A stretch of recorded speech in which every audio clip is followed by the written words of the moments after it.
স্মরণকালের ইতিহাসে সবচেয়ে মর্মান্তিক বিমান দুর্ঘটনা দেখল ভারত। আহমেদাবাদে উড্ডয়নের পরপরই একটি ছাত্রাবাসের উপর আছড়ে পড়ে এয়ার ইন্ডিয়ার এই বিমানটি মুহূর্তেই বিধ্বস্ত হয়, আশেপাশে ছড়িয়ে পড়ে আগুন। এতে 242 আরোহীর কেউই বেঁচে নেই বলে নিশ্চিত করেছে প্রশাসন। প্রাণ গেছে মেডিকেল হস্টেলের 5 শিক্ষার্থীর।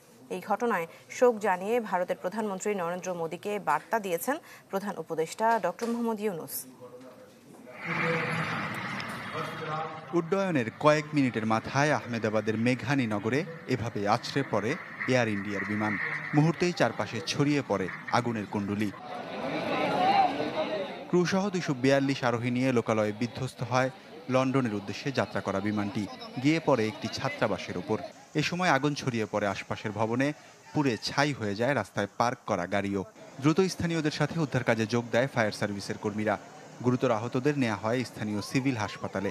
জানা গেছে, বিধ্বস্ত AI-171 ফ্লাইটটিতে ছিলেন গুজরাটের সাবেক মুখ্যমন্ত্রী বিজয় রূপানী। इंसिडेंट बनने के विदिन 2-3 मिनट्स में पुलिस, बाकी सभी बॉडियां, सिविल एडमिनिस्ट्रेशन, कॉर्पोरेशन वगैरह सभी लोग आ गए थे। फायर फाइटर वगैरह स्थल पे हाजिर है। কালার এক্সপার্ট, জর্জ স্যাপ এবং মাইল্ড অন হ্যান্ডস টেকনোলজি সমৃদ্ধ অরিক্স ক্রিস্টাল ওয়াশ আপনার লন্ড্রি এক্সপার্ট।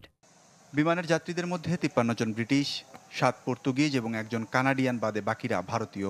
ঘটনায় শোক প্রকাশ করেছেন ভারতের প্রধানমন্ত্রী নরেন্দ্র মোদী ও ব্রিটেনের প্রধানমন্ত্রী কিয়ার স্টারমার।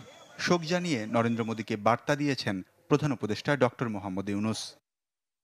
এয়ার ইন্ডিয়া জানায়, AI-171 ফ্লাইটটি উড্ডয়নের কয়েক সেকেন্ড পরই পাইলটের থেকে শেষ সিগন্যাল আসে। ঘটনায় ক্ষতিগ্রস্ত সবার পরিবার এবং প্রিয়জনের প্রতি সমবেদনা জানিয়েছে সংস্থাটি। বিধ্বস্ত হওয়া বিমানটির model Boeing 787-8 Dreamliner.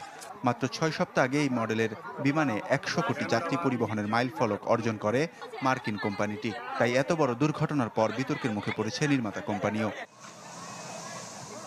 Waliullah Faruk, channel 24।